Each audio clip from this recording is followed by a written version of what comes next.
Welcome to One Word a Day. I'm Sophie, your pilot into the universe of Chinese. Today, let's continue with a famous Chinese poem that have, every school kid has to learn. Okay, I have to make it grammatically correct English. Okay, so Chinese poem, here's a little bit overview. We have most popular format. It's 5 character, 4 lines of them. So basically two stanzas of poems together. And another one is 7 character. So obviously character ones are easier to memorize. It's shorter, and that's how, little grade school kids, they start.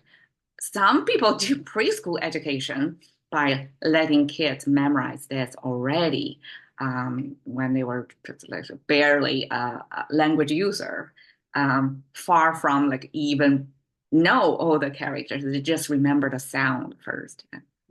No argument. That's our treasure. That's our, thousands of years, a ton of poems, and that's your introduction to the language, to the rich wealth of the language of previous language users. Okay, the formation, okay, 5 character in this case. Well, you would say there are 3. Okay, this is a special case of the case. Mostly the rhyming structure here, the black ones are the rhymed ones. Only the 3rd line does not rhyme.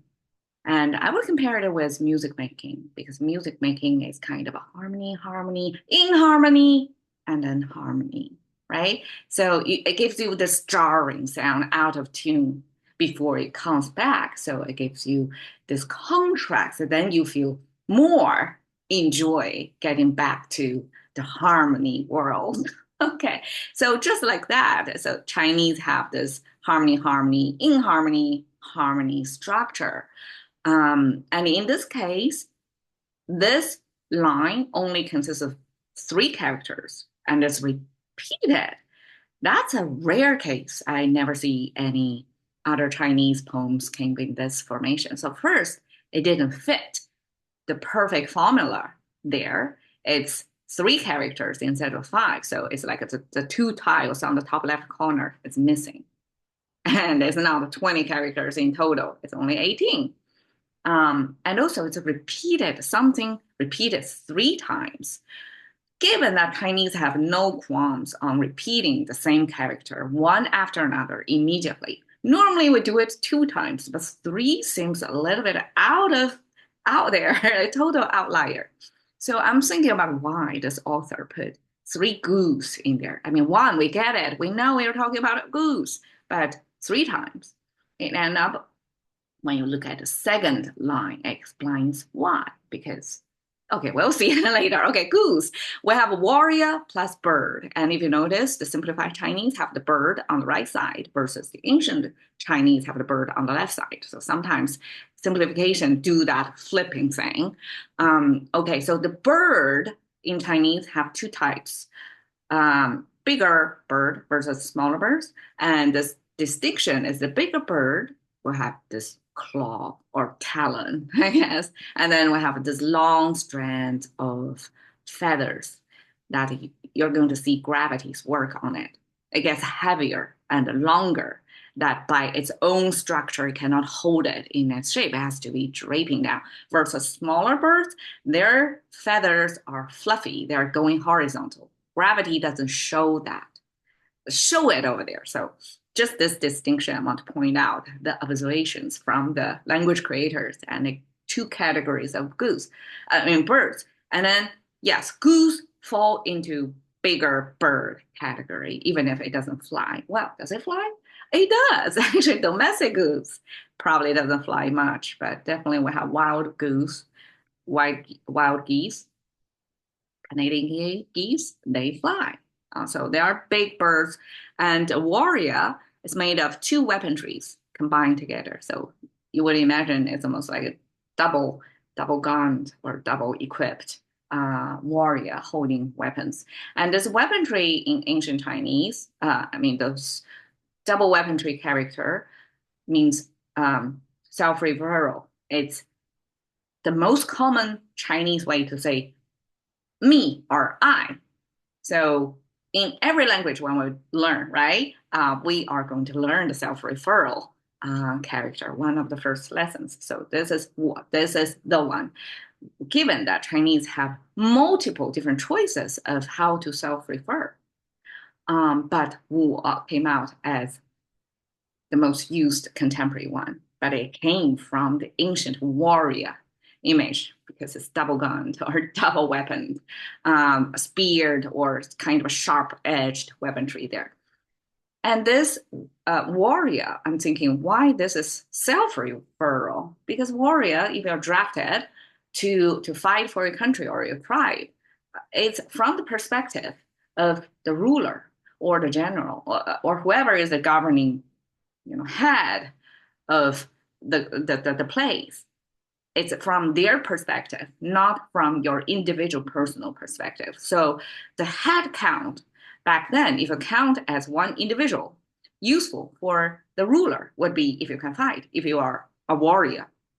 Just like in American current society, or not just American, any Western society, taxpayers are the useful head count. Because you're in the system, you're part of, you have this part of resource circulation or allocation together with the whole system. So ancient Chinese character attribute Wu, this particular individual count, as someone who can fight, able-bodied warrior. Okay, so warrior, big bird is goose. I feel like that's quite an honor to give to any bird category, right?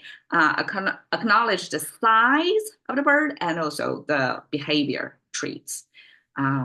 Okay, 曲项向天歌. Now the revelation of why it's repeated 3 times, because the bird, curvy neck, is pointing toward the sky, singing. So is both the main character and also the sound or the language of the main character. The goose sing like that. I don't know if American goose or English goose will sound like that, but capturing animal language into human language. Every language have their own solutions, right? Map some human sound to mimic how animals make sounds or how they speak, right? So Chinese here, I guess, audibly depict how the goose sing by this sound. And it sounds both like their language and refer that to the animal. I feel it's very appropriate, right? It's the goose singing.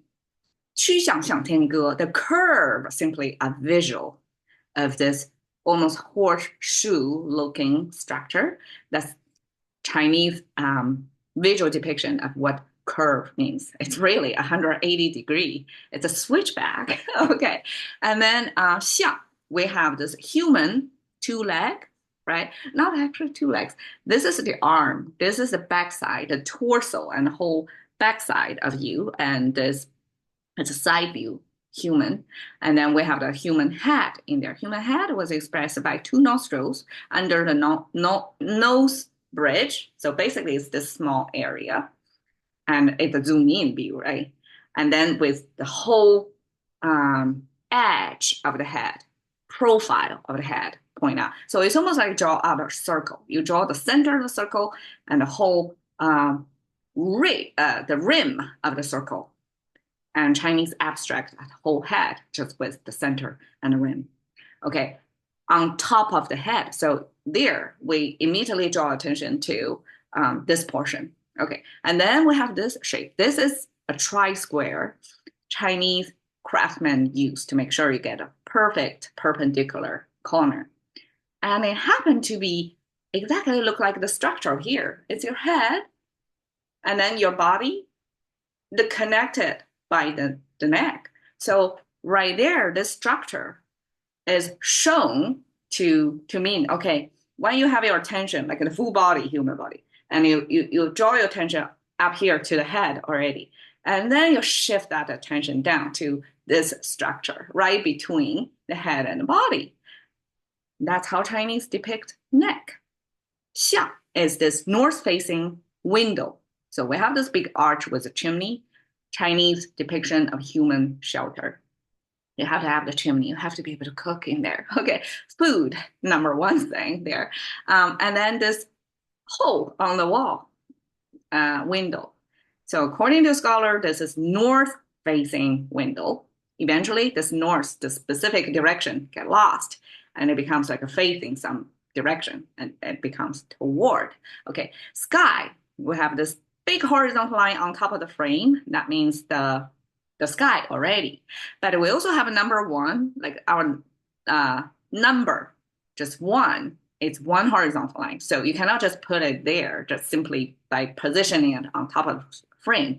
It doesn't work. Many times Chinese, especially Chinese, ancient times were written upside down, vertically.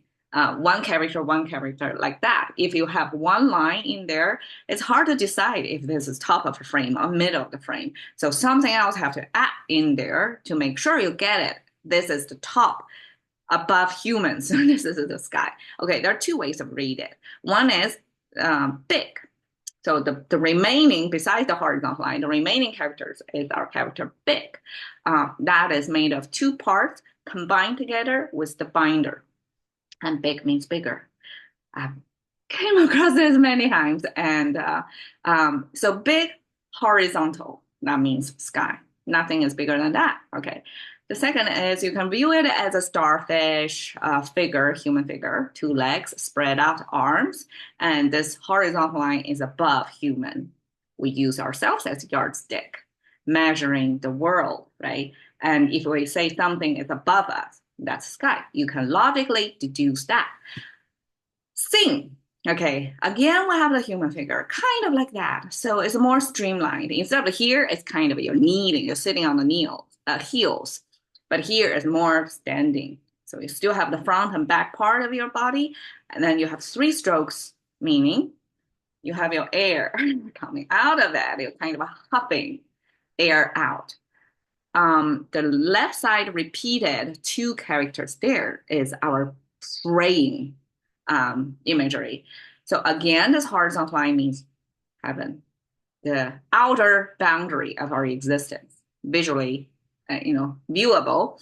And then we have a human mouth symbol, means this is something related to communication, to speaking. And then you have one puff of air going up. So because air doesn't travel in straight lines, right? So language creator makes sure it curves up. So it's a message from human mouth to the outer boundary of our existence. That's ancient capturing of praying. And this is group praying. We have two of them stack up together, means multitudes of prayers.